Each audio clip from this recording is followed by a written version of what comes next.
नमस्कार साथियों, सलाम चैनल पे आप सभी का बड़ा बहुत बहुत स्वागत है। साथियों, आप सब कैसे हैं? मैं आशा कर रहा हूँ कि बहुत ही अच्छे होंगे। और इस क्लास के माध्यम से हम मध्य प्रदेश के सामान्य ज्ञान के अंतर्गत हम यहाँ पे पढ़ने वाले साथियों मध्य प्रदेश के साहित्यकारों के ऊपर में चर्चा करने वाले हैं। और मध्य प्रदेश के ऐसे जितने भी साहित्यकार हैं जहाँ से भी कुछ पूछा जा सकता है, वो पूरे साहित्यकार एक क्लास में आप लोगों को देने वाला हूँ। सो बहुत ही ज़बरदस्त क्लास होने वाला है साथियों। सो आप सबसे मेरा यही रिक्वेस्ट है साथियों कि यदि आपका एमपी पटवारी या एमपी फॉरेस्ट या फिर जेल प्रहरी या फिर एमपीटीएट वर्ग 2 का एग्जाम है, या फिर मध्य प्रदेश के अंदर में ऐसा कोई भी एग्जाम होता हो जहाँ से मध्य प्रदेश सामान्य ज्ञान पूछा जाता हो, उसके लिए आपको यह क्लास बहुत ही महत्वपूर्ण है और बहुत हेल्प करने वाला है साथियों। यहाँ से एक न एक क्वेश्चन पूछा जा सकता है और पूछने की संभावना बहुत ही ज़्यादा है। और यदि आगे आने वाले दिनांकों पे अगर आपका एमपी पटवारी का एग्ज़ाम है, तो आपके लिए तो बहुत ही ज़बरदस्त है साथियों। यहाँ से एग्ज़ाम बन सकता है और बनने की चांसेस 99% है कि यहाँ से क्वेश्चन एक नया क्वेश्चन बन सकता है। ठीक है, सो इसके लिए आपको इस क्लास को शुरू से लास्ट तक देखना होगा। साथ ही साथ आपको इससे क्वेश्चन कैसे बनते हैं वो भी मैं आप लोगों को बताने वाला हूँ। और क्वेश्चनों का जो टाइप है वो एग्जाम में कैसे पूछे जाते हैं ये भी हम यहाँ पे देखने वाले हैं। ठीक है, सो अब मैं लेके चलता हूँ साथियों मध्य प्रदेश के साहित्यकारों की ओर। ठीक है, सो मध्य प्रदेश के साहित्यकार की हम बात करें साथियों, तो मध्य प्रदेश के साहित्यकार मुख्यतः 3 प्रकार से हमें देखने को मिलते हैं। पहला प्राचीन साहित्यकार, मध्यकालीन साहित्यकार और आधुनिक साहित्यकार। ठीक है, सो आपको यहाँ से क्वेश्चन नहीं पूछा जा सकता है, यहाँ से नहीं पूछेगा कि मध्य प्रदेश का साहित्यकार कितने प्रकार से है। ये तो आपको याद रखने के लिए मैं आप लोगों को यहाँ पे जो टाइप दिखा रहा हूँ कि मध्य प्रदेश में भी कितने 3 प्रकार से साहित्यकार होते हैं। प्राचीन साहित्यकार, मध्यकालीन साहित्यकार, आधुनिक साहित्यकार। और प्राचीन साहित्यकार के अंतर्गत हम क्या क्या देखने वाले हैं? महाकवि कालिदास के बारे में पढ़ने वाले हैं, भर्तृहरि के बारे में पढ़ने वाले हैं, भवभूति के बारे में पढ़ने वाले हैं, बाणभट्ट के बारे में पढ़ने वाले हैं। यही मध्यकालीन साहित्यकार के अंतर्गत आचार्य केशवदास विभूषण हो गया, कवि पद्माकर हो गया, और राजा भोज के बारे में पढ़ने वाले हैं, माखनलाल चतुर्वेदी के बारे में पढ़ने वाले हैं, गजानन माधव मुक्तिबोध के बारे में पढ़ने वाले हैं, यही जो है सुभद्रा कुमारी चौहान के बारे में पढ़ने वाले हैं, और बालकृष्ण शर्मा के बारे में हम यहाँ पे पढ़ने वाले हैं। ठीक है, सो हम सबसे पहले चलते हैं साथियों भारतीय साहित्य अर्थात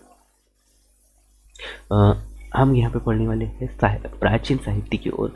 और प्राचीन साहित्य में हम सबसे पहले देखेंगे मध्य प्रदेश के प्राचीन साहित्यकार। ठीक है, तो मध्य प्रदेश के प्राचीन साहित्यकार में हम देखेंगे क्या कि महाकवि कालिदास के बारे में देखेंगे, भर्तृहरि और भवभूति और बाणभट्ट। ठीक है, सो हम चलते साथियों कालिदास की ओर। कालिदास की अगर हम बात करें साथियों, सो कालिदास का जो जन्म उज्जैन में माना जाता है। और कालिदास संस्कृत के महान नाटककार कवि माने जाते हैं। और इन्होंने यानी कि कालिदास जो है चंद्रगुप्त विक्रमादित्य के 9 रत्नों में शामिल थे। और आदित्य नाटकों की रचना की अगर बात करें तो आदित्य नाटकों की रचना के कारण ही कालिदास को भारत का शेक्सपियर भी कहा जाता है। तथा मल्लिका अग्निमित्रम इनकी पहली रचना मानी जाती है, जो कि शुंग राजा अग्निमित्र एवं मल्लिका की प्रेम कहानी पर आधारित है। तथा कालिदास की ख्याति जिस कृति से मानी जाती है वह अभिज्ञान शकुंतलम है। और इसके आधार पर ही उन्हें भारत का शेक्सपियर भी कहा जाता है। ठीक है, सो अभी तक हमने क्या क्या देखा साथियों कालिदास के अंतर्गत, कालिदास के बारे में हमने क्या क्या पढ़ा। सो इसका सबसे पहले हमने जन्म देखा, जो कि उज्जैन में जन्म हुआ है। और यह संस्कृत के महान नाटककार कवि माने जाते हैं साथियों। और कालिदास का जो प्रथम यानी कि कालिदास जो है चंद्रगुप्त द्वितीय के 9 रत्नों में माने जाते हैं या 9 रत्नों में शामिल है। तथा आदित्य नाटकों के कारण ही कालिदास को भारत का शेक्सपियर भी कहा जाता है। और इन्होंने जो मल्लिका मित्र यानी कि मल्लिका अग्निमित्रम इनकी पहली रचना मानी जाती है, जो कि शुंग राजा अग्निमित्र एवं मल्लिका की प्रेम कहानी पर आधारित है। तथा कालिदास की ख्याति जिस कृति में मानी जाती है वह अभिज्ञान शकुंतलम में है। और इसी के आधार पर उन्हें भारत का शेक्सपियर भी कहा जाता है। ठीक है, अब हम यहाँ पे चर्चा करते हैं क्वेश्चन कैसे बन सकते हैं, आपसे क्वेश्चन कैसे पूछेगा एग्जाम। ठीक है, सो क्वेश्चन की अगर बात कर सकते हो, सो क्वेश्चन आपसे पूछा जा सकता है कि मध्य प्रदेश यानी कि कालिदास का जन्म मध्य प्रदेश के किस जिले से हुआ है, किस जिले में हुआ है। सो आपको क्या याद रखना है, उज्जैन जिले में हुआ है। और आपसे क्या क्वेश्चन पूछा जा सकता है कि कालिदास जो है मध्य प्रदेश के किस यानी कि कालिदास जो है किस राजा के शासनकाल में किस राजा के शासनकाल का कवि है। ठीक है, सो आपको क्या याद रखना है साथियों, यह जो कवि है साथियों कौन सा अग्निमित्र के शासनकाल का कवि है। ठीक है, ये आपसे क्वेश्चन पूछा जा सकता है। इसके बाद में क्वेश्चन क्या पूछा जा सकता है कि कालिदास का प्रथम यानी कि पहला नाटक कौन सा माना गया है या पहला रचना कौन सी थी, है ना। सो आपको याद रखना है यानी कि मल्लिका अग्निमित्र इनकी पहली रचना मानी जाती है। ठीक है, इसके बाद में आपको ये जो रचनाएं हैं जैसे कि मैंने आपको बताया अभिज्ञान शकुंतलम हो गया, विक्रमोवंशी हो गया, विक्रमोवंशियम हो गया, उसके बाद में मल्लिका अग्निमित्रम और कुमार शंभुवम और रघुवंशियम और मेघदूतम व फिर ऋतु संहार, इनको आपको बहुत ही अच्छे से याद रखना है। यदि आपके पास में पेन कॉपी रखा है आपने तो इन पॉइंटों को आप नोट कर लीजिएगा। इसके बाद में हम नेक्स्ट पर चर्चा करते हैं भर्तहरि की। ठीक है, सो अगर हम बात कर सकते हैं भर्तहरि की, सो भर्तहरि वे संस्कृत के महान कवि माने जाते हैं तथा यह उज्जैन तथा चंद्रगुप्त के क्या रहे, चंद्रगुप्त के द्वितीय बड़े भाई रहे। ठीक है, बड़े भाई थे तथा भर्तहरि ने 12 वर्षों तक उज्जैन पर राज्य करने के उपरांत सिंहासन जो है छोटे भाई को विक्रमादित्य को दे दिया था, सौंप दिया था और उसके पश्चात ये सन्यासी बन गए थे और उन्होंने उत्तर प्रदेश के चुनार में साधना की और राजस्थान के सरिस्का में समाधि ले ली थी तथा स्मरण आपको याद रहे साथियों कि गुरु गोरखनाथ से ही इन्होंने क्या लिया था, दीक्षा लिया था। और इनकी प्रमुख रचनाएं साथियों श्रृंगार शतक हो गया, वेदांत सूत्र हो गया, वृत्ति हो गया और वाक्य पदी हो गया, है ना, वाक्य पदी हो गया और नीति शतक हो गया एवं वैराग्य शतक, इनकी प्रमुख रचनाएं मानी जाती है। ठीक है, तो इसके बारे में हमने क्या क्या देखा साथियों, इसके बारे में भर्तहरि के बात करें साथियों, इसके बारे में हमने क्या क्या देखा। सो वे यह संस्कृत के यानी कि संस्कृत के महान कवि माने जाते हैं। ठीक है, और यह भी उज्जैन के ही निवासी माने जाते हैं। ठीक है, और यह राजा चंद्रगुप्त द्वितीय के बड़े भाई है और भर्तहरि 12 वर्षों तक उज्जैन पर राज किया और उसके पश्चात उन्होंने क्या किया था साथियों, इसके पश्चात उन्होंने अपने छोटे भाई को सिंहासन देकर अर्थात विक्रमादित्य को सिंहासन सौंपकर वे सन्यासी बन गए थे और उन्होंने उत्तर प्रदेश के चुनार में समाधि यानी कि साधना ले ली और राजस्थान के सरिस्का में इन्होंने समाधि ले ली थी। और इसमें आपको याद रहे साथियों कि गुरु गोरखनाथ के द्वारा ही इन्होंने क्या किया था, दीक्षा लिया था। इसके बाद में हमने क्या देखा साथियों कि इसके प्रमुख रचनाओं के बारे में हमने चर्चा किया था। सो प्रमुख रचनाएं हैं श्रृंगार शतक हो गया, वेदांत सूत्र, वृत्ति हो गया, उसके बाद में वाक्यपदी हो गया और नीतिका एवं वैराग्य आदि इत्यादि इनके प्रमुख रचनाएं मानी जाती है। ठीक है, इसके बाद में नेक्स्ट अगला जो कवि है, नेक्स्ट अगला साहित्यकार है वो है साथियों भवभूति। ठीक है, सो भवभूति की अगर हम बात कर सकते हैं तो भवभूति भी संस्कृत के महान कवि एवं सर्वश्रेष्ठ नाटककार माने जाते हैं। ठीक है, और इनका वास्तविक नाम है साथियों श्रीकंठ। क्या है इनका वास्तविक नाम, क्या माना जाता है, श्रीकंठ था। ठीक है, मतलब भवभूति ने अपने संबंध में महावीर चरित्र की प्रस्तुति भी लिखी है और वे कन्नौज के शासक यशोवर्धन के दरबारी कवि थे और इन्हें प्राचीन भारत का मिल्ट भी कहा जाता है। प्राचीन भारत का क्या जाता है, प्राचीन भारत का मिल्टन भी कहा जाता है। और इनके गुरु का नाम जो है ज्ञान निधि माना जाता है। क्या है, इनके गुरु का नाम ज्ञान निधि है। ठीक है, ये भी आपको याद रखना है। तो हमने भवभूति के बारे में क्या क्या देखा साथियों, भवभूति की बात करें साथियों, भवभूति संस्कृत के महान नाटककार माने जाते हैं। और इनकी अगर रचना की बात कर सकते हो, इनकी वास्तविक नाम की अगर बात करें साथियों, तो इनका वास्तविक नाम क्या था, श्रीकंठ। सो क्वेश्चन आपसे पूछा जा सकता है कि भवभूति का वास्तविक नाम क्या था। भवभूति का वास्तविक नाम था श्रीकंठ। और यहाँ से आपसे क्वेश्चन ये भी पूछा जा सकता है कि प्राचीन भारत का मल्टीन किसे कहा जाता है। प्राचीन भारत का मल्टीन कवि अर्थात साहित्यकार भवभूति को कहा जाता है, ये भी आपको याद रखना है। ठीक है, सो हमने यहाँ से मैं प्रमुख पॉइंट क्या दिखा सकती हूँ कि यह संस्कृत के महान कवि माने जाते हैं। उसके बाद में इसका वास्तविक नाम हमने देखा श्रीकंठ। और उसके बाद में भवभूति ने अपने संबंध में महावीर चरित्र की प्रस्तावना लिखा हुआ है। साथ ही साथ यह कन्नौज के शासक यशोवर्धन के दरबारी कवि थे। ठीक है, तो ये भी आपको याद रखना है, जो कि बहुत ही महत्वपूर्ण पॉइंट है। इसके बाद में इन्हें प्राचीन प्राचीन भारत का मल्टी यानी प्राचीन भारत का मिल्टन भी कहा जाता है। प्राचीन भारत का क्या जाता है, इसे मिल्टन भी कहा जाता है। और इसके गुरु गुरु का नाम आपको याद रखना है। इनके गुरु ज्ञान निधि था, ठीक है। इनके गुरु कौन थे, ज्ञान निधि थे तथा यह इसकी रचनाओं की अगर हम बात कर सकते हो तो इसकी रचनाएं थी मालती माधव, उसके बाद में महावीर चरित्र, उसके बाद में एवं उत्तर उत्तर राम चरित्र था, ठीक है। तो उत्तर राम चरित्र था, ये भी आपको याद रखना है। इसके बाद में नेक्स्ट अगला जो साहित्यकार है उनके बारे में बात करें, तो नेक्स्ट अगला साहित्यकार है साथियों, वो है बाणभट्ट, ठीक है। सो बाणभट्ट की अगर हम चर्चा करें, सो बाणभट्ट जो है यह कन्नौज के शासक हर्षवर्धन के दरबारी कवि थे तथा हर्षचरित्र राजा हर्षवर्धन का जीवन चरित्र के बारे में इन्होंने रचना लिखा है तथा कदम्बरी विश्व का प्रथम उपन्यास माना जाता है। सो कदम्बरी जो है विश्व का प्रथम उपन्यास माना जाता है। और कदम्बरी पूर्ण होने से पहले ही बाणभट्ट का देहांत हो गया था, इसीलिए उपन्यास पूरा करने का कार्य उनके पुत्र को भूषण भट्ट के द्वारा संपन्न किया गया था, ठीक है। सो इनकी प्रमुख रचनाओं की अगर मत कर सकते, तो इनकी प्रमुख रचनाएं हैं हर्षचरित्र, कादम्बरी और चाटिका है। क्या है, हर्षचरित्र, कादम्बरी और चाटिका, ये प्रमुख इनकी रचनाएं हैं, ठीक है। सो इसके बारे में हमने क्या क्या देखा बाणभट्ट के बारे में। सो बाणभट्ट जो है हर्षवर्धन के दरबारी कवि थे और इन्होंने यानी कि इनके द्वारा प्रमुख लेख जो लिखे गए हैं यही हर्षवर्धन के बारे में लिखे गए। हर्षवर्धन का जीवन चरित्र इनके रचनाओं में मिलता है तथा कादम्बरी विश्व का प्रथम उपन्यास माना गया है, ठीक है।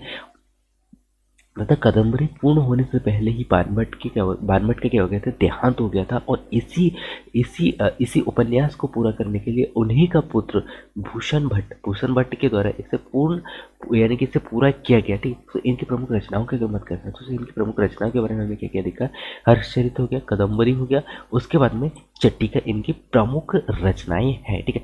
इसके बाद में हम यहाँ पे चर्चा करने वाले हैं मध्य प्रदेश के मध्यकालीन साहित्यकार, जो कि 3 टाइपों में हमने साहित्यकार देखे थे, ठीक है। सो मध्यकालीन साहित्यकार की बात कर सकते हैं। सो मध्यकालीन साहित्यकार के अंतर्गत हमने यहाँ पे देखने वाले आचार्य केशवदास और भूषण और कवि पद्माकर और राजा भोज के बारे में हम चर्चा करने वाले हैं।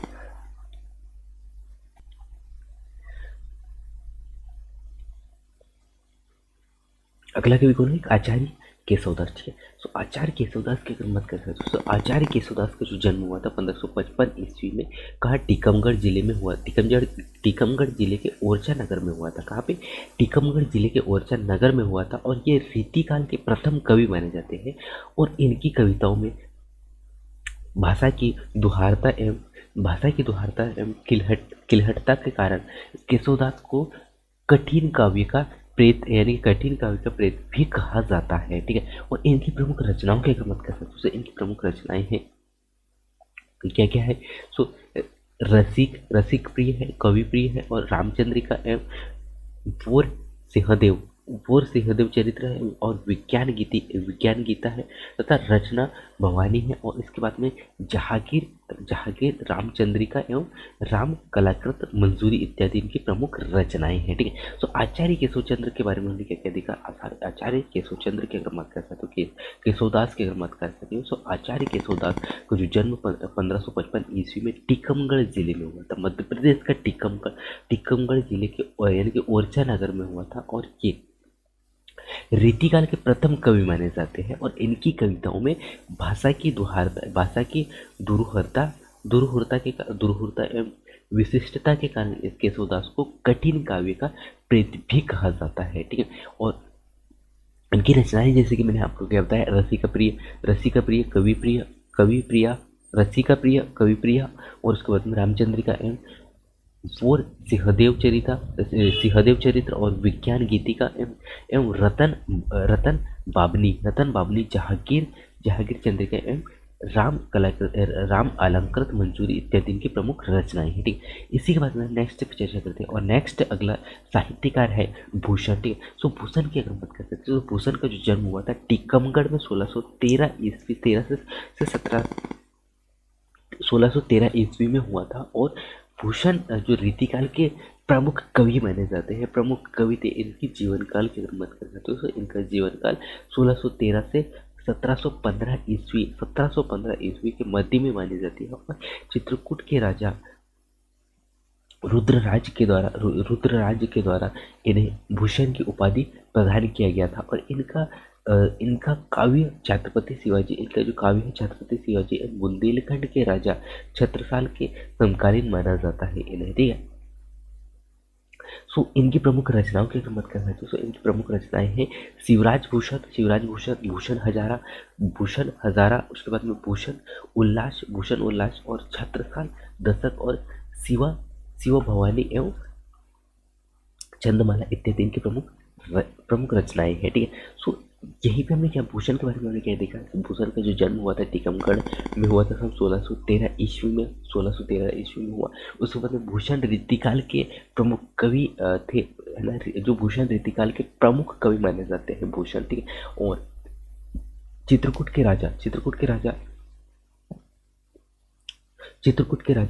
राजा जो है रुद्रराज के द्वारा इन्हें भूषण की उपाधि प्रदान किया गया था। तो ये आपसे क्वेश्चन पूछा जा सकता है कि भूषण की उपाधि किसने प्रदान किया था। सो भूषण की उपाधि इन्हें जो है चित्रकूट के राजा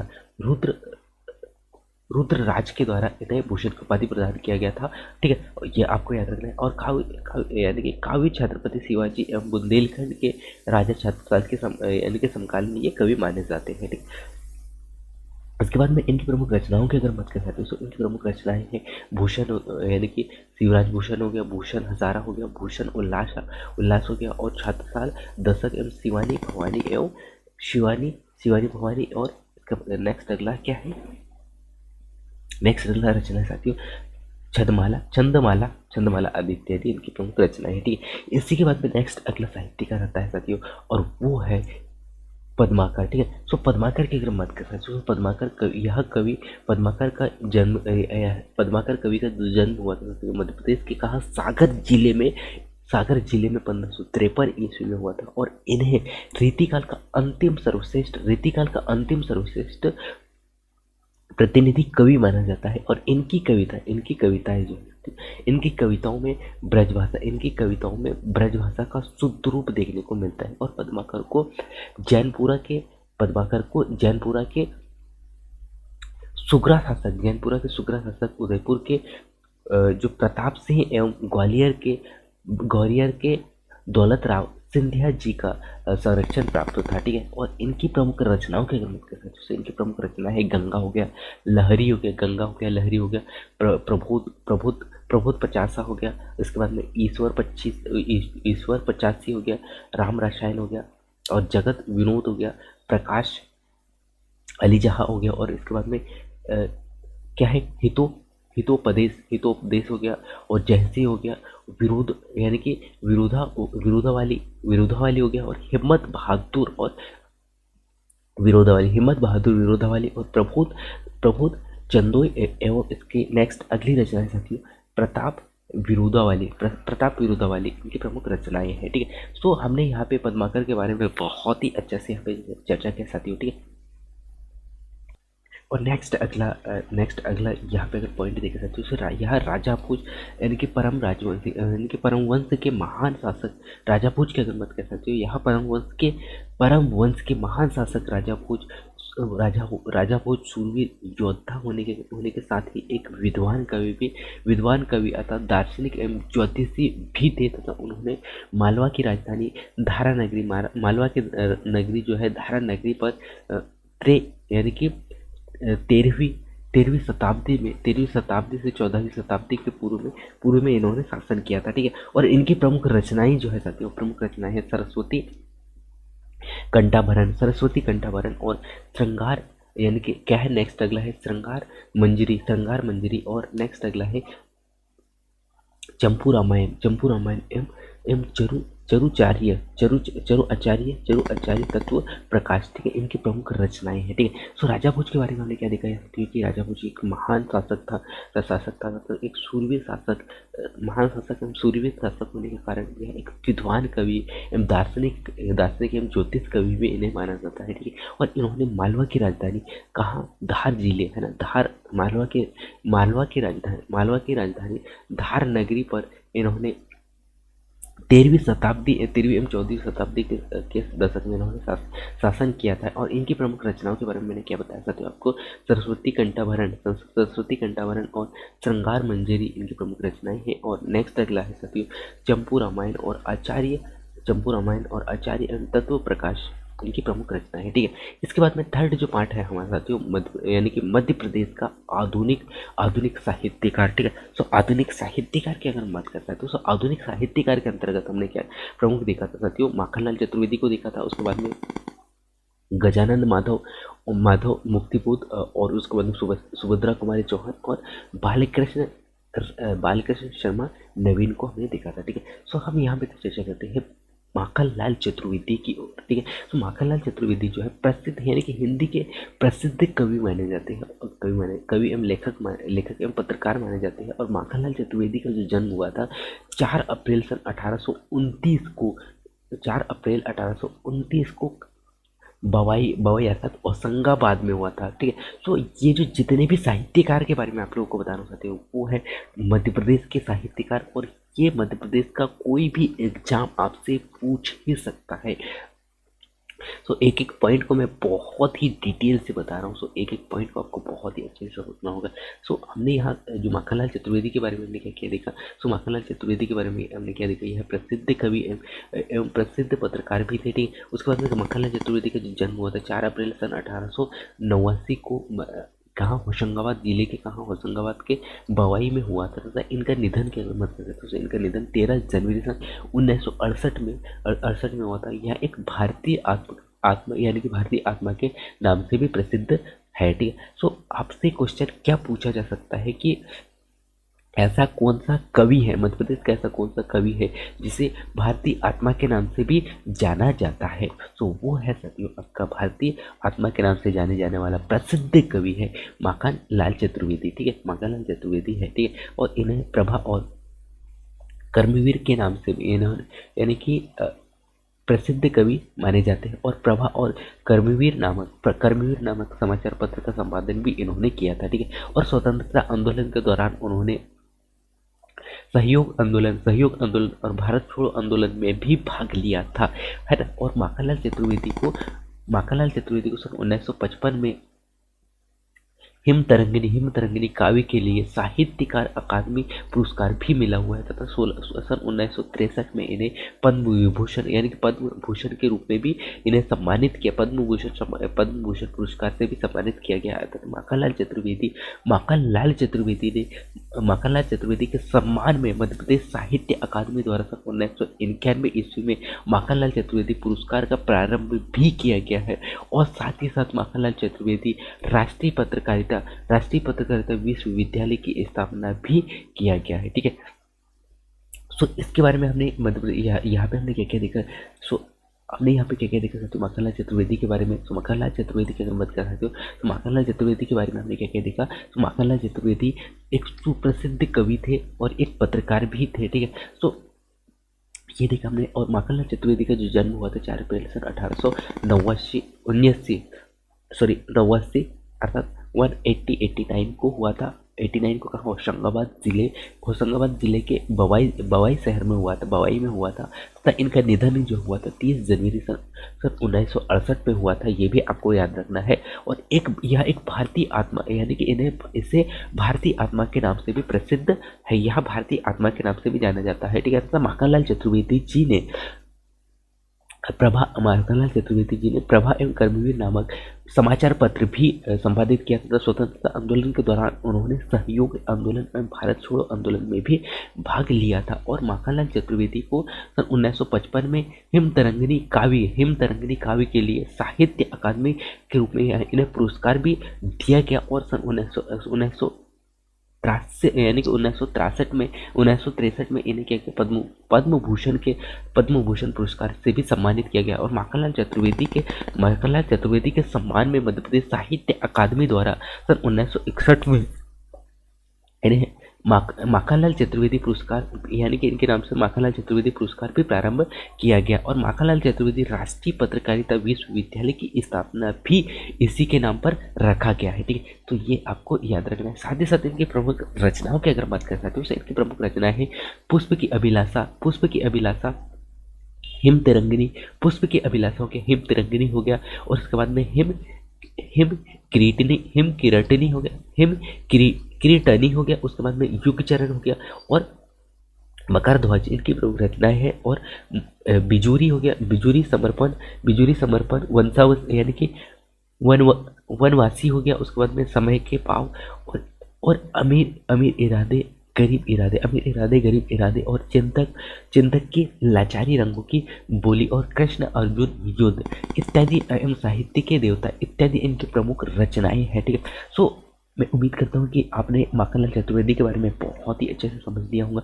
इसके बाद में नेक्स्ट अगला जो साहित्यकार है और वो है साथियों गजानंद माधव मुक्तिबोध। ठीक है, सो गजानंद माधव मुक्तिबोध की अगर हम बात करें, अगला साहित्यकार है गजानंद माधव मुक्तिबोध। सो गजानंद माधव मुक्तिबोध हिंदी साहित्य के प्रमुख कवि है और इनके एवं लेखक गजानंद माधव मुक्तिबोध का जन्म हुआ था 13 नवंबर सन 1917 ईस्वी को मध्य प्रदेश के श्योपुर जिले में हुआ था। और इन्हें गतिशील कवि और नई कविताओं के मध्य में सिद्धू माना जाता है। और यानी कि छायावाद के उत्तरकाल से संबंधित गजानंद माधव मुक्तिबोध तार सप्तक के प्रथम प्रतिष्ठित कवि कहलाते हैं। और इनकी प्रमुख रचनाएं हैं काठ का सपना, चांद का मुंह टेढ़ा, नई कविता का आत्मसंघर्ष, उसके बाद में भूरी भूरी खाक धूल, उसके बाद में चंबल की छाती। और नेक्स्ट अगला है एक साहित्यकार की डायरी और सतह से उठता आदमी और नए साहित्य का सौंदर्य शास्त्र एवं समीक्षा की समस्याएं थी। सो गजानंद के बारे में हमने क्या क्या देखा। सो यह गजानंद माधव मुक्ति का जो जन्म हुआ था 13 नवंबर सन 1917 ईस्वी में मध्य प्रदेश के कहाँ श्योपुर जिले में हुआ था। मध्य प्रदेश के किस जिले में हुआ था, तो श्योपुर जिले में हुआ था। यह आपको याद रखना है। कहाँ से, श्योपुर जिले में हुआ था। कहाँ पे हुआ था, श्योपुर जिले में हुआ था। ठीक है, ये आपको याद रखना है क्योंकि ये जानना बहुत ही जरूरी है। श्योपुर जिले में हुआ था। ठीक है, और इन्हें गतिशील कवि एवं नई कविता के मध्य सिद्धू भी माना जाता है। ठीक है, इसके बाद में हमने यहाँ पे रचनाएं देखा जो कि चांद का मुंह टेढ़ा इनकी प्रमुख रचनाएं हैं। कविता का आत्मसंघर्ष हो गया, भूरी खाक धूल हो गया और चंबल की छाती एवं इत्यादि की प्रमुख रचनाएं हैं। ठीक है, इसके बाद में हम यहाँ पे चर्चा करते हैं नेक्स्ट अगले साहित्यकार की अगर बात करते हो। सो अगली कवियत्री आती है सुभद्रा कुमारी चौहान। ठीक है, सो सुभद्रा कुमारी चौहान ये हिंदी की प्रसिद्ध कवियत्री एवं लेखिका मानी जाती है। और इनका जन्म जो हुआ था 16 अगस्त 1904 ईस्वी को उत्तर प्रदेश के निहालपुर गांव में हुआ था। कहाँ, उत्तर प्रदेश के निहालपुर गांव में हुआ था। और इनका विवाह जो हुआ है इनका विवाह खंडवा विवाह यानी कि खंडवा जिले के ठाकुर लक्ष्मण सिंह के साथ में हुआ था। और इनकी मृत्यु जो है 15 फरवरी सन 1948 ईस्वी को जबलपुर में हुआ था। और मुकुल तथा बिखेरे मोती पर इन्हें अलग अलग शख्सियत पुरस्कार दिया गया। और सुभद्रा कुमारी चौहान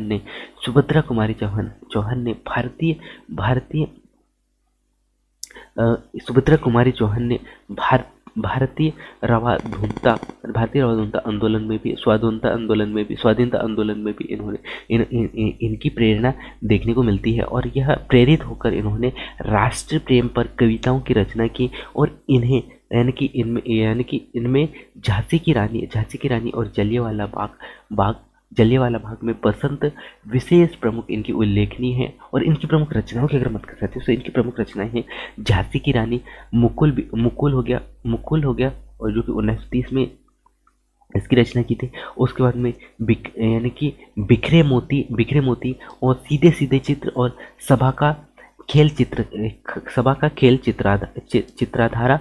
उसके बाद में बचपन बचपन और वीरों का कैसा हो बसंत, राखी की चुनौती, जलियांवाला बाग में बसंत बसंत एवं नेक्स्ट अगला है सेनानियों में क्या है सेनानियों का स्वागत इत्यादि इनकी प्रमुख रचनाएं। तो सुभद्रा कुमारी चौहान के बारे में हमें क्या क्या दिखा।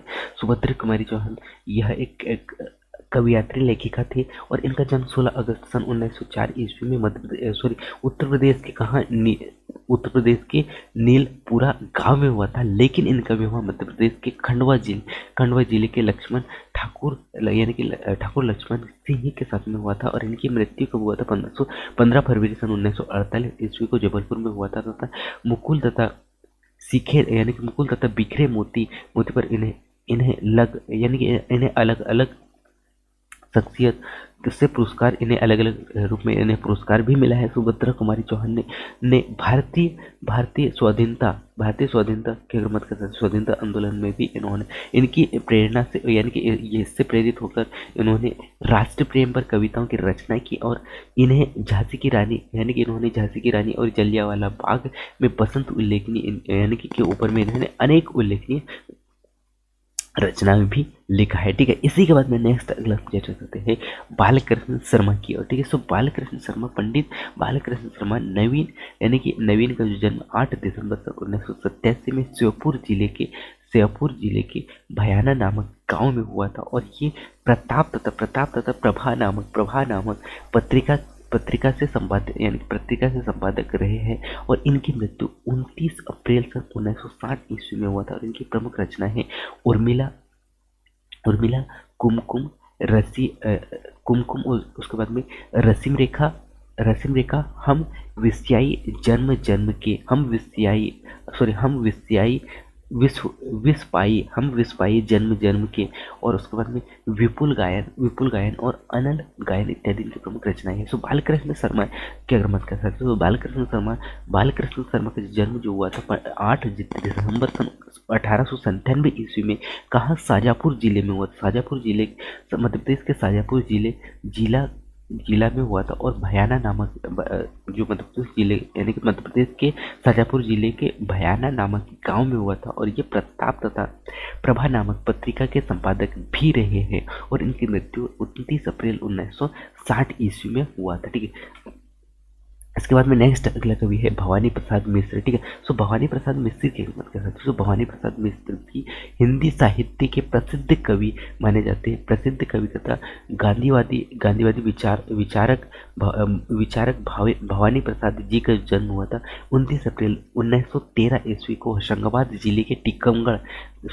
टिगरिया नामक स्थान पर हुआ था और इन्हें कल्पना नामक पत्रिका का संपादन किया था और अज्ञेय द्वारा संपादित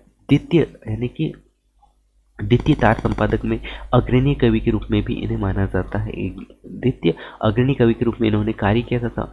वर्ष 1972 में इसकी कृति बुनी हुई रस्सी के लिए इन्हें साहित्यकार अकादमी पुरस्कार भी मिला हुआ है और वर्ष 1983 में मध्य प्रदेश सरकार द्वारा शिखर सम्मान प्रदान किया गया है और इनकी प्रमुख रचना है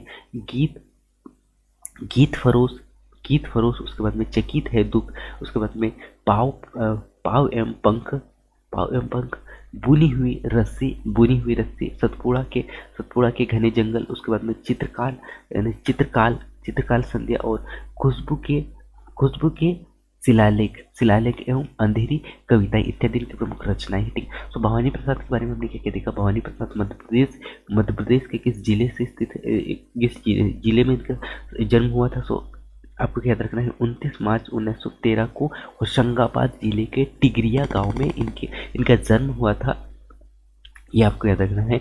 और टिगरिया ग्राम में इनका जन्म हुआ था और इन्होंने कल्पना कल्पना नामक पत्रिका का संपादन किया था। कौन सा? कल्पना नामक पत्रिका का संपादन किया था।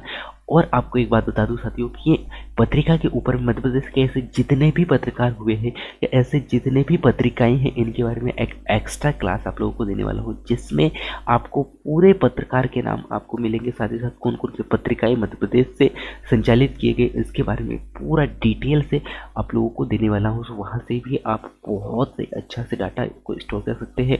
सो हमने यहाँ पे ये देखा। इसके बाद में नेक्स्ट अगला जो साहित्यकार है वो है डॉक्टर बशीर बद्र। ठीक है। सो डॉक्टर बशीर बद्र की अगर बात कर सकते हो, सो डॉक्टर बशीर बद्र जो है उर्दू के प्रसिद्ध शायर एवं शायर थे।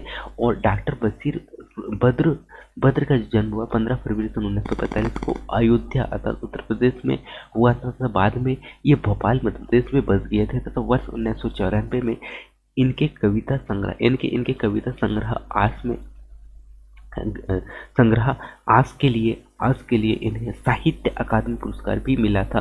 तो सन 1999 में पद्मश्री से भी इन्हें सम्मानित किया गया। और इनकी प्रमुख रचनाएं हैं, हिंदी में है और तुम्हारे लिए उजाले अपनी यादों की और कुछ उजालों की परीक्षा एवं रोशनी के घरों दे इत्यादि इनकी प्रमुख रचनाएं हैं। तो डॉक्टर बशीर बद्र की अगर बात करें तो डॉक्टर बशीर जो है उत्तर प्रदेश में इनका जन्म हुआ था, लेकिन बाद में ये मध्य प्रदेश के भोपाल जिले में आकर बस किए थे। और इन्हें सन 1994 में कविता संग्रहण के आसपास के लिए इन्हें एक साहित्य अकादमी पुरस्कार भी प्रदान किया गया था और 1999 में पद्मश्री से सम्मानित किया गया। ठीक है। इसी के बाद में नेक्स्ट अगला कवि की बात कर सकते हो। नेक्स्ट अगला कवि है हरिशंकर परसाई। ठीक है। सो हरिशंकर परसाई जो है मध्य प्रदेश के प्रमुख प्रसिद्ध लेखक एवं व्यांगकार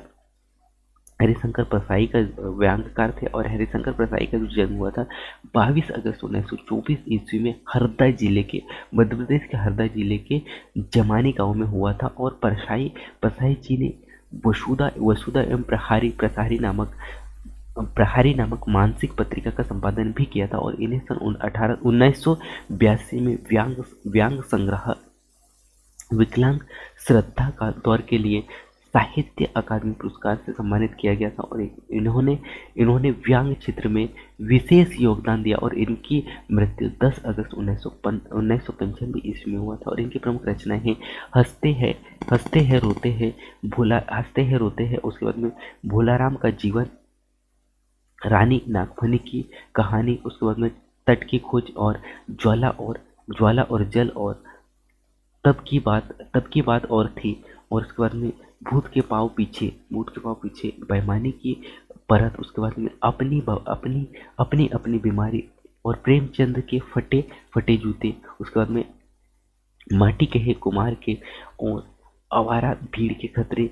ऐसे भी सोचा जाता है पगडंडियों का जमाना। ठीक है। उसके बाद में नेक्स्ट अगला है सदाचार का ताबीज और विकलांग श्रद्धा का दौर, और हम एक उम्र के वाकिफ है, और एक शिकायत मुझे भी है इत्यादि इनकी प्रमुख रचनाएं हैं। ठीक है। सो हरिशंकर परसाई का जो जन्म मध्य प्रदेश के हरदा जिले में कब हुआ था? 22 अगस्त सन 1924 ईस्वी में हुआ था। ये आपको याद रखना है। और इनकी मृत्यु 10 अगस्त सन 1995 ईस्वी में हुआ था। ठीक है। इसी के बाद में नेक्स्ट अगला है शरद जोशी। ठीक है। तो शरद जोशी की अगर बात कर सकते हो,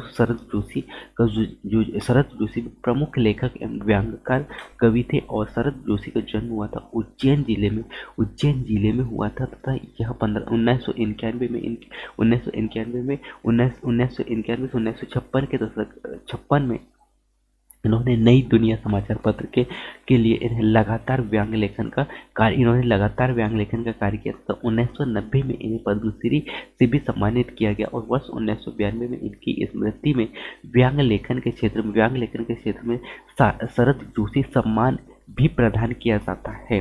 और शरद जोशी सम्मान की अगर बात कर सकते हो, शरद जोशी के प्रमुख रचनाएं हैं परिक्रमा, फिर किसी बहाने, और उसके बाद में जीप पर सवार झिल्लियाँ, राह किनारे, बैठे रहा किनारे बैठ। उसके बाद में दूसरी सतह और नेक्स्ट अगला है प्रतिनिधि।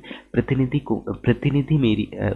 और उसके बाद में मेरी सर्वश्रेष्ठ रचनाएं और अंधों का हाथी। उसके बाद में एक था गधा एवं मैं और केवल मैं आदि इत्यादि। ठीक है, इसी के बाद में नेक्स्ट अगला जो कवि है साथियों वो है मल्ला रामोजी। ठीक है, सो मल्ला रामोजी की अगर हमने बात करें तो मल्ला रामोजी जो है गुलाबी उर्दू शैली के जन्मदाता एवं प्रसिद्ध शायर गुलाम रामोजी का जन्म जो हुआ था, जन्म 11 मई सन 1996 ईस्वी में भोपाल में हुआ था और इनकी मृत्यु सन 1952 ईस्वी में हुआ। और इनकी प्रमुख रचनाएं जो है लाठी और भैंस, औरत जात, उसके बाद में सिफाखाना। क्या है सिफाखाना? सिफाखाना गुलाबी शायरी और यानी कि क्या है इंतिखाब ए गुलाबी उर्दू। उसके बाद में अंगूर सॉरी अगू क्या है अगू रामू सफी रखाना अबू खमू सफी रखाना इनकी रचनाएं है। और उसके बाद में मेकालाल क्या है मेकालाल। ठीक है, मीकालाल हो गया गुलाबी उर्दू सादी और उसके बाद में ख्वातीन एवं जिंदगी इनकी प्रमुख रचनाएं हैं। ठीक है, सो जो मल्लाला रामोजी भी मध्य प्रदेश के उज्जैन जिले में इनका जन्म हुआ था। कब? 21 मई सन 1996 ईस्वी में इनका भोपाल जिले में हुआ था। माफ कीजिएगा, यहाँ पे जो मल्ला रामोजी की हम बात कर सकते हैं, इनका जन्म कहाँ? भोपाल जिले में हुआ था और इनकी मृत्यु सन 1952 ईस्वी में हुआ था। ये याद रखना है। ठीक है, इसके बाद में नेक्स्ट अगला पॉइंट है साथियों, नेक्स्ट अगला साहित्यकार है कामदा प्रसाद गुरु। ठीक है, सो कामदा प्रसाद गुरु की अगर बात कर सकते हो, यह हिंदी के प्रसिद्ध व्याकरणकार आचार्य कामदा प्रसाद गुरु का जन्म सन 1872 ईस्वी में कहा? सागर जिले, मध्य प्रदेश के सागर जिले में हुआ था। और इन्होंने बाल सखा तथा सरस्वती नामक पत्रिकाओं के संपादक के रूप में भी इन्होंने कार्य किया। और इनकी प्रमुख रचनाएं हिंदुस्तान शिष्टाचार, सत्य प्रेम और पार्वती और यशोदा इनकी प्रमुख उपन्यास है। ठीक है, इसी के बाद में नेक्स्ट अगला जो साहित्यकार है इनके बारे में चर्चा करते चाहते हूँ। नेक्स्ट अगला कवि है और उस कवि का नाम है प्रदीप। ठीक है, सो देशभक्ति की भावनाओं से प्रेरित हिंदी के प्रसिद्ध कवि एवं गीतकार यानी कि प्रदीप का जन्म 6 फरवरी सन 1915 ईस्वी में उज्जैन के बड़नगर में हुआ था। और इनकी प्रमुख रचनाएं साथियों दूर हटो ये दुनिया वालों, हिंदुस्तान हमारा है, ये मेरे वतन के लोगों, जरा आंख में भर लो पानी, इनकी प्रमुख रचनाएं हैं। ठीक है, तो ये आपको याद रखना है। तो कवि प्रदीप जो है देशभक्ति की भावनाओं से प्रेरित हिंदी के प्रसिद्ध कवि एवं संगीतकार भी है। और इनका जो जन्म हुआ था 6 फरवरी 1915 ईस्वी में उज्जैन के बड़नगर में हुआ था। और इनकी प्रमुख रचनाएं जैसे कि मैंने आपको बताया, दूर हटो ये दुनिया वालों, हिंदुस्तान हमारा है, ये मेरे वतन के लोगों जरा आंख में भर लो पानी। इसके बाद में नेक्स्ट अगला जो कवि है और वो है गिरिजा कुमार माथुर। ठीक है, सो गिरिजा कुमार माथुर जो है प्रसिद्ध कवि है और यह नाटककार और समालोचक।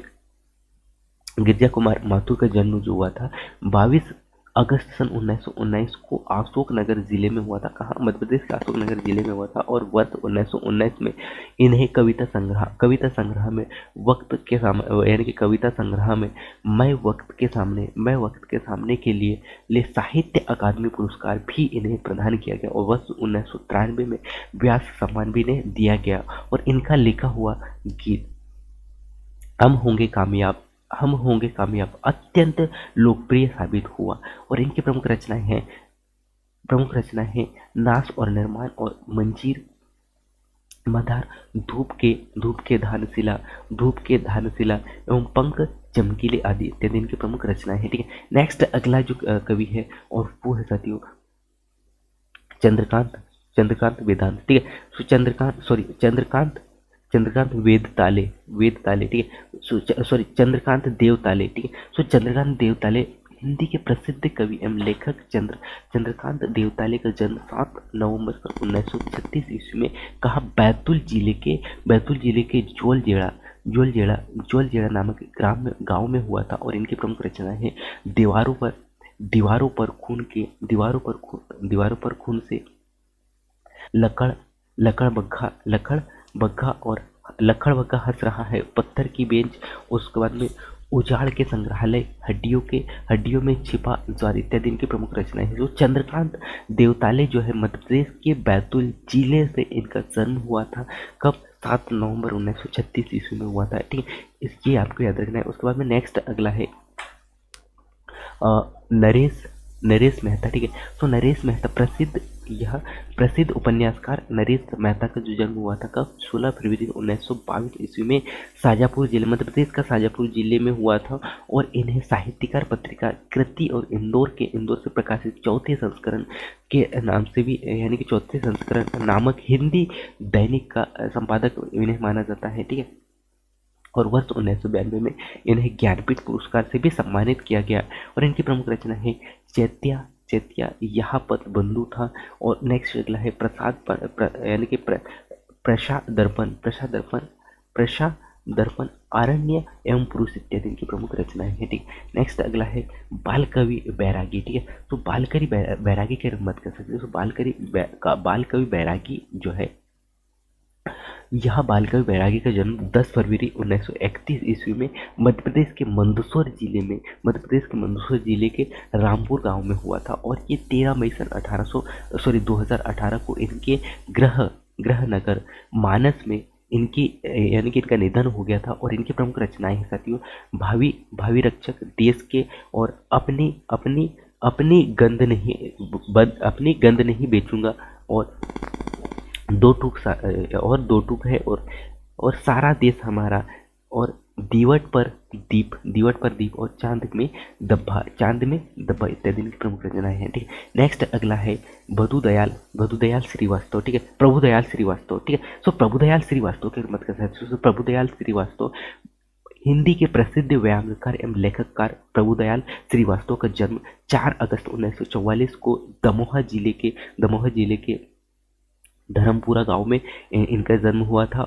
और इन्हें राष्ट्रीय राजभाषा पीठ इलाहाबाद द्वारा भारतीय रत्न एवं भारतीय भूषण के सम्मान, यानी कि इन्हें भारतीय भूषण का सम्मान मिला हुआ है। ठीक है, इसी के बाद में नेक्स्ट अगले कवि की बात कर सकते हो। नेक्स्ट अगला कवि है हरिकृष्ण देवसरे। ठीक है, सो हरिकृष्ण देवसरे भी हिंदी के ही प्रतिष्ठित बाल साहित्यकार है। और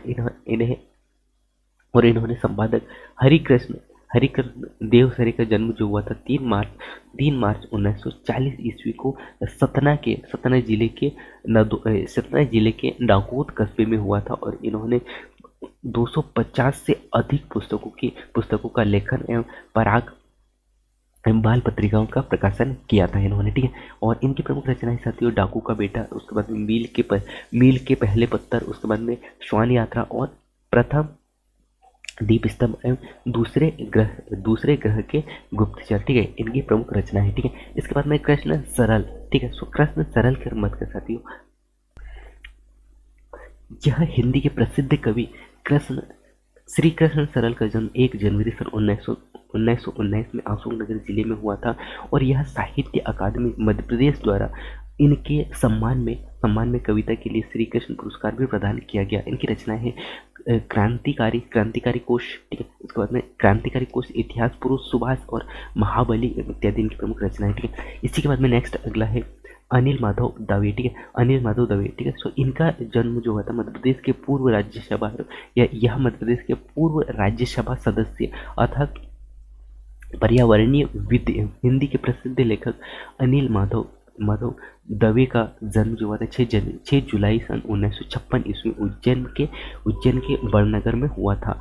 और इनकी प्रमुख रचना है नर्मदा, समग्र शिवाजी व सूरज और सृजन के विसर्जन तक उत्तम मानव निर्माण के हिंदू संस्करण की प्रमुख रचनाएं। ठीक है, इसी के बाद में नेक्स्ट अगला है पंडित द्वारिका प्रसाद मिश्र, ठीक है। सो पंडित द्वारिका प्रसाद मिश्र भी मध्य प्रदेश के पूर्व मुख्यमंत्री एवं मध्य प्रदेश के पूर्व मुख्यमंत्री एवं हिंदी साहित्यकार एवं पंडित द्वारी प्रसाद हिंदी साहित्यकार थे। और पंडित द्वारिका प्रसाद का जन्म जो मध्य प्रदेश जन्म कहाँ हुआ था, सो इनका जन्म 5 अगस्त 1901 ईस्वी में उत्तर प्रदेश के उन्नाव में हुआ था और 30 अक्टूबर 1963 से 29 जुलाई 1967 तक ये मध्य प्रदेश के मुख्यमंत्री रहे हैं, ठीक है।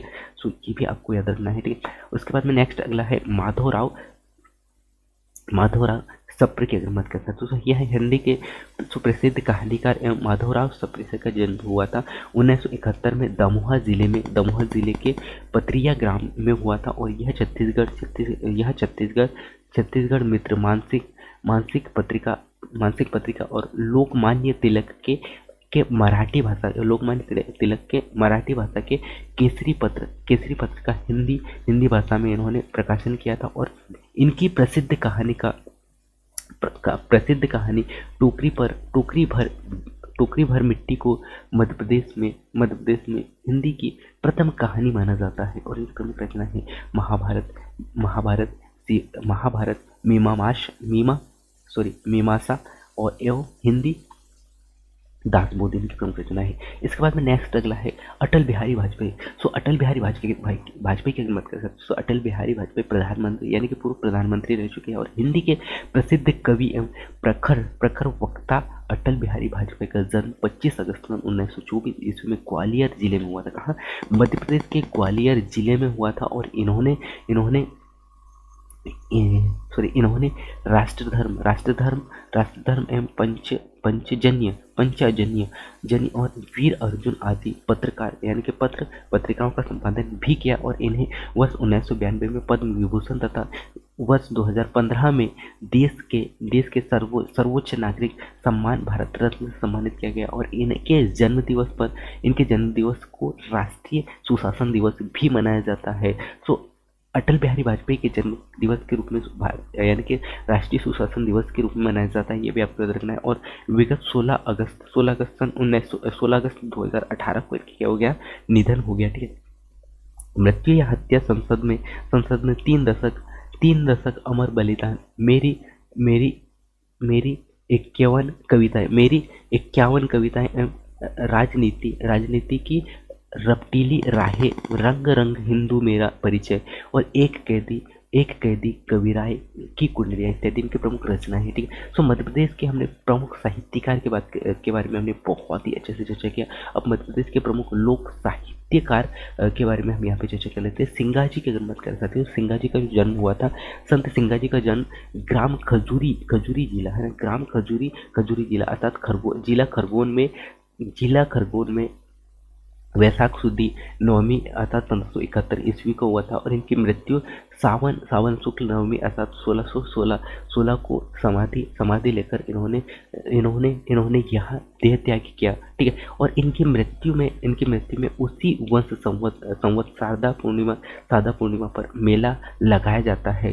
तब से प्रतिवर्ष शारदा पूर्णिमा के अवसर पर ग्राम पिपलिया में इनकी समाधि का मेला लगता है, ठीक है। इनकी रचनाएं हैं, इनकी प्रमुख रचनाएं सिंगाजी की रचनाएं बातचीत की परंपरा से प्राप्त होती है। और कहा जाता है कि उन्होंने अनेक रचनाएं भी की है, जैसे भजनों के अतिरिक्त उनका अन्य साहित्यकार भी प्रकाश में आ चुका है। तदनुसार उनकी रचनाएं सखी भजन उपदेश आत्म ध्यान और दोषबोध नारद देश की बानी।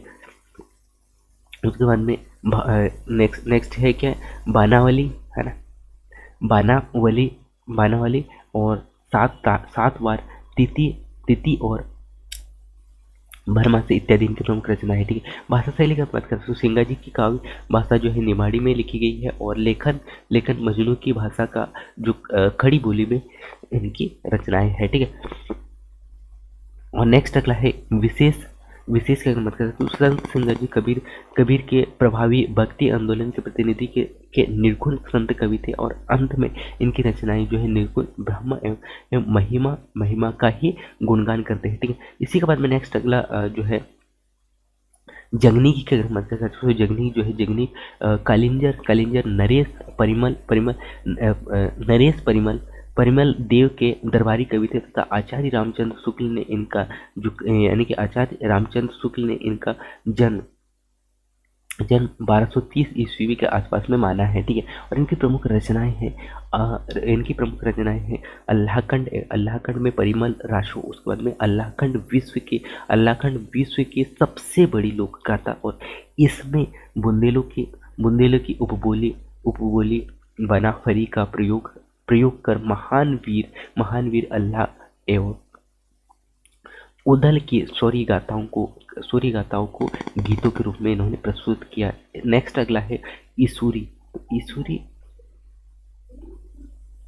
नेक्स्ट अगला है ईसूरी और काग आपको देखने को मिलेगा। सो ये प्रमुख कवियों के बारे में हमने बहुत ही अच्छे से चर्चा कर लिया। सो मैं उम्मीद करता हूँ कि आपको पूरे साहित्यकार, मध्य प्रदेश के पूरे साहित्यकार को के बारे में आपको यहाँ पे देखने को मिलेगा, ठीक है। सो और इसका जो PDF है वो मैं आप लोगों को इसका जो लिंक है वो दे दे रहा हूँ साथियों। सो जिससे कि आपको क्या करना है, इनको एक बार वीडियो को 1 से 2 बार देखना है, उसके बाद में इस PDF को डाउनलोड करना है। डाउनलोड करने के बाद में इसको बहुत ही अच्छे से अध्ययन करना है। इसके बाद में आपको क्या करना है, यहाँ पे आपको क्वेश्चन दिए गए हैं जो कि क्वेश्चन आपको अटेम्प्ट करना है। क्वेश्चन अटेम्प्ट करने के बाद में आपको यह क्लास कैसे लगा ये भी बताना है और आपके कितने नंबर आ रहे हैं, ठीक है। उसके बाद में आपको क्या करना है, मध्य प्रदेश का कोई भी एग्जाम हो, वहाँ से आपको क्वेश्चन अटेम्प्ट करने के उनके क्वेश्चन लगाना है साथियों, जिससे कि आपको यहाँ से क्वेश्चन देखने को ही मिलेगा, ठीक है। सो मैं उम्मीद करता हूँ कि यह क्लास आप लोगों के लिए बहुत ही अच्छा रहा होगा। सो मिलते हैं अगले क्लास में, तब तक जय हिंद।